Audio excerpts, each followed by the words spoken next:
கர்த்தருடைய பரிசுத்த நாமத்துக்கு ஸ்தோத்திரம். சங்கீதங்களின் புஸ்தகம் 128வது அதிகாரம் 1வது வசனம். கர்த்தருக்கு பயந்து அவர் வழிகளில் நடக்கிறவன் எவனோ அவன் பாக்கியவான். ஆம், எவன் பாக்கியவான்? தேவனுக்கு பயப்படுகிறவன் பாக்கியவான். ஆம், தேவனுக்கு பயப்படுகிற பயம் என்பது என்ன? ஆதியாகமம் 22வது அதிகாரம் 12வது வசனத்தில் ஆண்டவர், பிள்ளை ஆண்டான் மேல் உன் கையை போடாதே, அவனுக்கு ஒன்றும் செய்யாதே, நீ அவனை உன் புத்திரன் என்றும் உன் ஏக சுதனென்று பாராமல் எனக்காக ஒப்பு கொடுத்தபடியினால் நீ தேவனுக்கு பயப்படுகிறவன் என்று இப்பொழுது அறிந்திருக்கிறேன் என்றார்.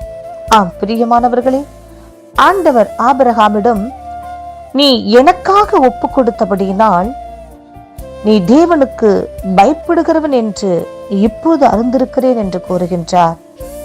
ஆம் பிரியமானவர்களே, நாம் கர்த்தர் கேட்கிற காரியத்தை நாம் அவருக்காக விட்டு கொடுத்து அவருக்காக நம்மை நாம் அர்ப்பணிக்கும் போது, அவருடைய சித்தத்தை இந்த உலகத்தில், அவருடைய விருப்பத்தை இந்த உலகத்தில் செய்யும் போது நாம் தேவனுக்கு பயப்படுகிறவர்களாக இருக்கிறோம்.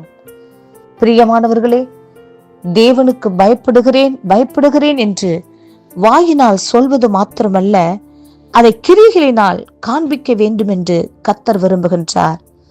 ஆம், நமக்கு பிடித்தமான காரியத்தை, அது இந்த உலகத்தில், அது நம்முடைய உடையாக இருக்கலாம், நமது தூக்கமாக இருக்கலாம், அல்லது நமது உணவாக இருக்கலாம், நமக்கு உண்டான ஆசீர்வாதங்களாக இருக்கலாம், ஐஸ்வர்யங்களாக இருக்கலாம். எவைகளை கர்த்தர் விட வேண்டும் என்று கர்த்தர் கேட்கின்றாரோ, கொடு என்று கேட்கின்றாரோ, அதை தேவனுக்கென்று கொடுக்க முன் வருகிறவர்கள் மாத்திரமே தேவனுக்கு பயப்படுகிறவர்கள் என்று நாம் வேதத்தில் வாசிக்கின்றோம். தேவனுக்கு பயந்து இந்த உலகத்தில் தேவனுக்காக நாம் நமக்கு பிடித்த காரியத்தை கர்த்தர் கேட்கும் போது கர்த்தருக்காக விட்டு கர்த்தருக்கு பயப்படுகிற பயத்தோடு வாழ்வோம். தேவனுடைய ஆசீர்வாதத்தை பெற்றுக்கொள்வோம். பரலோக ராஜ்யத்திற்கு பங்காளிகளாக மாறுவோம். கர்த்தர் இந்த வார்த்தையை ஆசீர்வதிப்பாராக. ஆமென்.